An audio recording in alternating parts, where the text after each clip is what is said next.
Bismillahirrahmanirrahim. Assalamualaikum warahmatullahi wabarakatuh. Waalaikumsalam warahmatullahi wabarakatuh. Alhamdulillahirabbil alamin wahdahu wassalatu wassalamu ala asrofil anbiya'il mursalin wa ala alihi wa ashabi rasulillah ajma'in, amma ba'du. Jamaah kajian jelang berbuka yang dirahmati oleh Allah Subhanahu wa taala. Baik, pada sore hari ini kita akan mendengarkan tausiah dari Ustadz Luqman Hakim, di mana sudah hadir di tengah-tengah kita bersama. Kemudian sebelum pengajian pada sore hari ini kita buka, mari kita membaca lafaz basmalah, kemudian surah Al-Fatihah secara bersama-sama. Wahid Isnin Salasa. Bismillahirrahmanirrahim. Alhamdulillahi Rabbil Alamin, Ar-Rahmanir Rahim, Maliki Yawmiddin, Iyyaka na'budu wa iyyaka nasta'in, ihdinas siratal mustaqim, siratal ladzina an'amta 'alaihim, ghairil maghdubi 'alaihim waladdallin. Amin. Bismillahirrahmanirrahim. Baik, terima kasih para jamaah pada sore hari ini. Meningkat waktu kepada Ustadz Luqman Hakim sampai pukul 17.32 nanti Ustadz. Sekalian doa berbuka dipimpin oleh Ustadz. Langsung kepada Ustadz kami persilakan.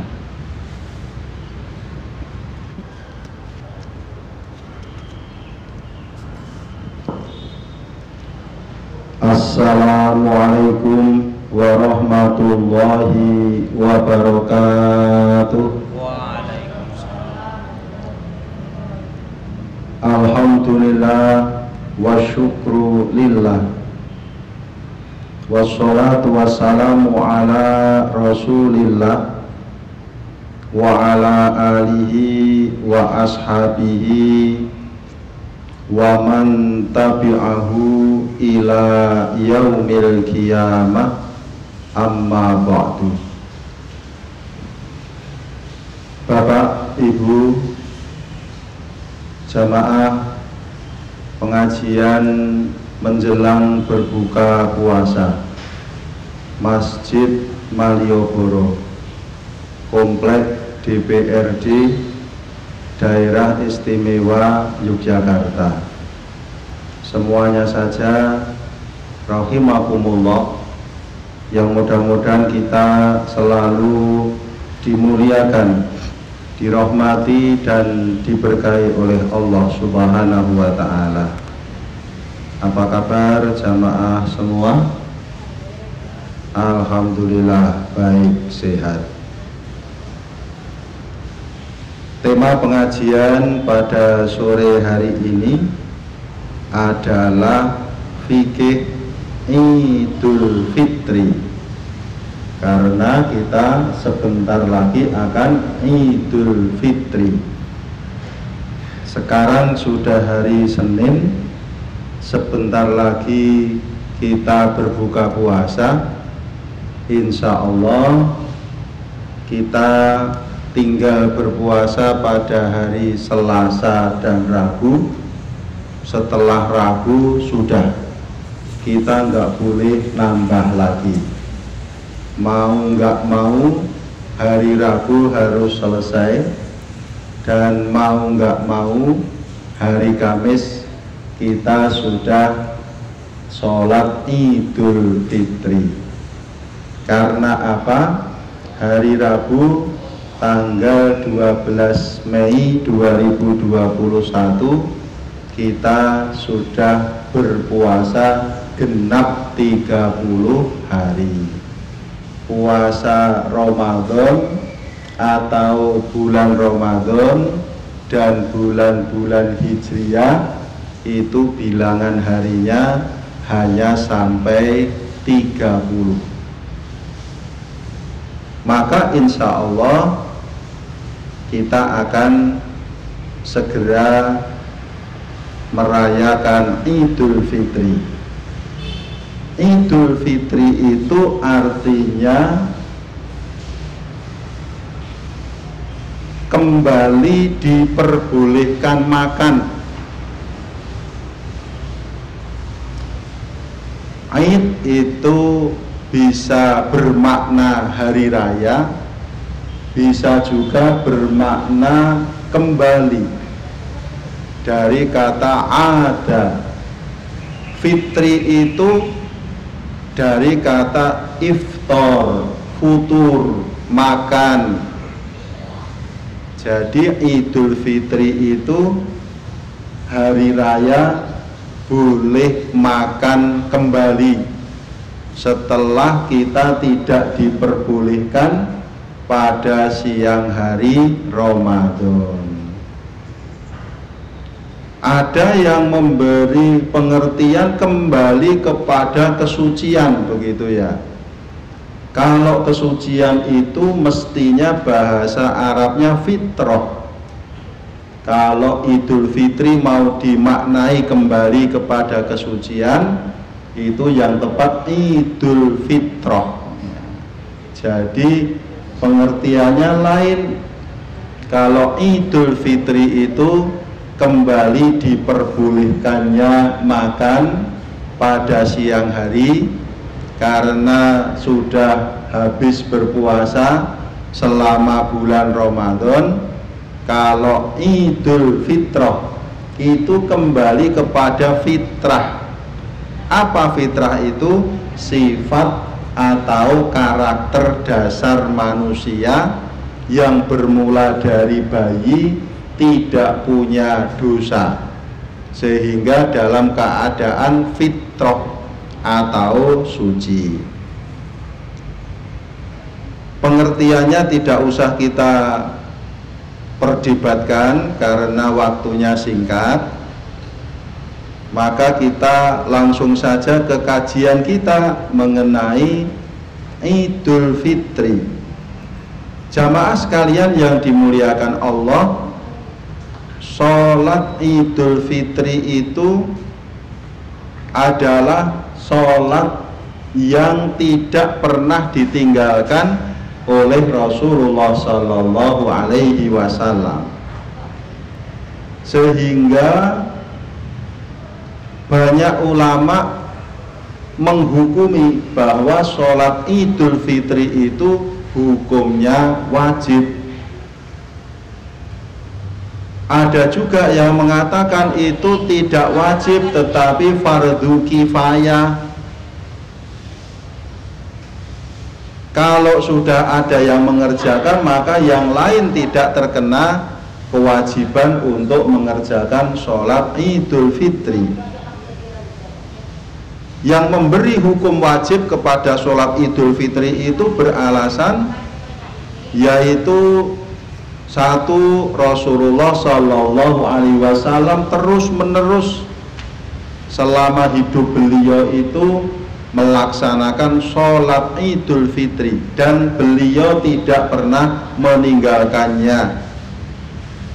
Yang kedua, Nabi Sallallahu Alaihi Wasallam itu memerintahkan kepada kaum muslimin semuanya untuk keluar ke tempat pelaksanaan sholat Id, baik laki-laki maupun perempuan, tua, muda maupun bayi, semua hadir di tempat pelaksanaan sholat Id, termasuk juga wanita-wanita yang sedang menstruasi, seperti hadis yang diriwayatkan oleh Imam Muslim, nomor hadisnya 890. Maka ini menjadi petunjuk bahwa sholat Idul Fitri itu adalah wajib hukumnya. Yang ketiga, ada juga alasan firman Allah Subhanahu wa Ta'ala pada Al-Quran surat Al-Kautsar ayat 2, fasholli li rabbika wanhar, dirikanlah sholat dan berkorbanlah. Ini dimaknai sebagai wajibnya sholat id. Jamaah sekalian yang dimuliakan Allah, waktu pelaksanaan sholat id itu untuk sholat Idul Adha dianjurkan untuk dikerjakan lebih awal. Maksudnya apa? Agar orang-orang bisa segera menyelesaikan penyembelihan kurban. Tetapi kalau sholat Idul Fitri itu dianjurkan pelaksanaannya agak diundur. Tujuannya apa? Agar kaum muslimin yang belum membayar zakat punya kesempatan untuk membayar zakat.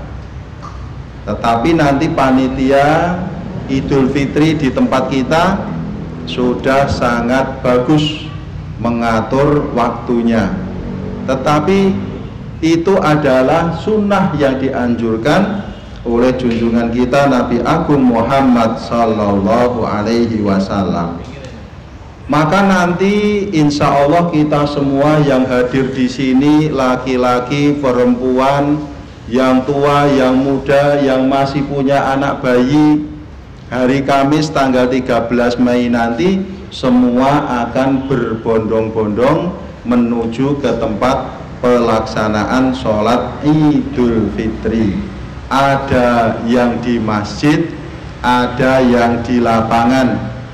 Kalau Rasulullah dulu itu mengerjakan di lapangan. Di tempat kita ada juga yang dikerjakan di masjid. Nah, nanti kita silahkan memilih mau di lapangan apa di masjid. Di sekitar kita banyak tempat pelaksanaan sholat Idul Fitri. Jamaah sekalian yang dimuliakan Allah, tuntunan ketika hendak berangkat melaksanakan sholat id: 1. Pastikan zakat fitrah sudah dibayar. 2. Dianjurkan untuk mandi sebelum berangkat sholat. 3. Berhias dan memakai pakaian yang terbaik. 4. Makan sebelum keluar menuju tempat pelaksanaan sholat id khusus untuk sholat Idul Fitri.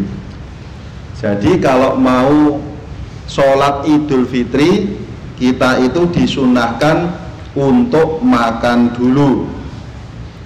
Ada hadis dari Abdullah bin Buraidah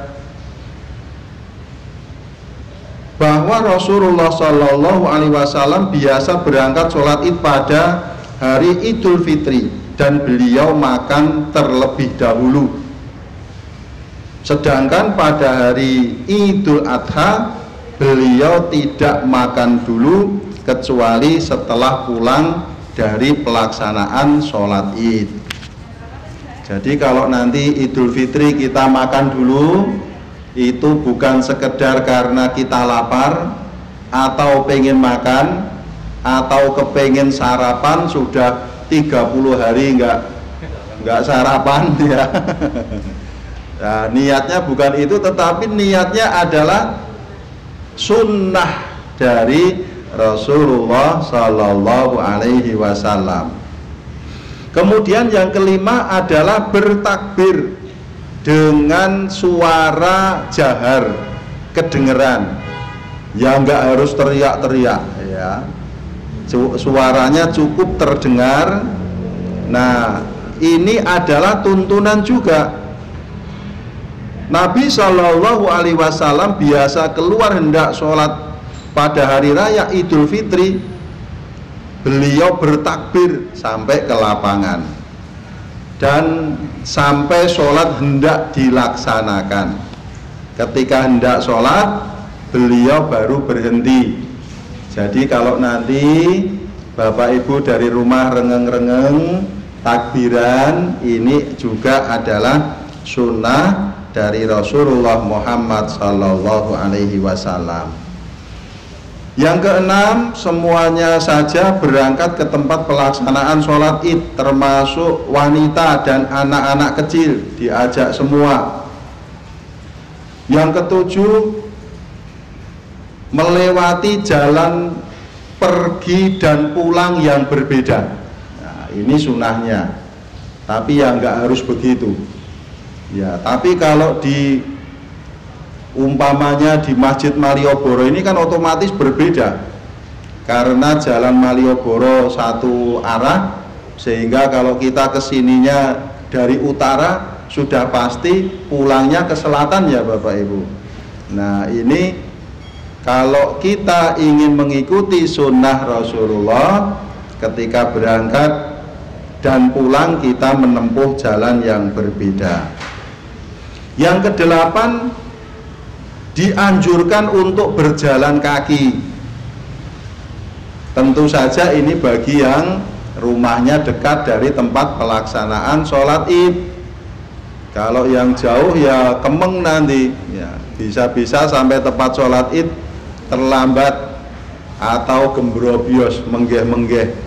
Lah kok menggeh-menggeh ngopo, lah mau melaku kok nganti tekan Malioboro kene, lah omahmu ngendi? Wates, wah lah dalan. Lah yo kesel nggih. Bagi yang rumahnya dekat itu disunahkan untuk berjalan kaki. Lanjut ya, cepat-cepat saja. Tata cara sholat id. Jumlah rakaat sholat id itu ada 2 rakaat. Kemudian tata cara pelaksanaan sholatnya, 1 dimulai dari takbiratul ihram sebagaimana biasa kita sholat.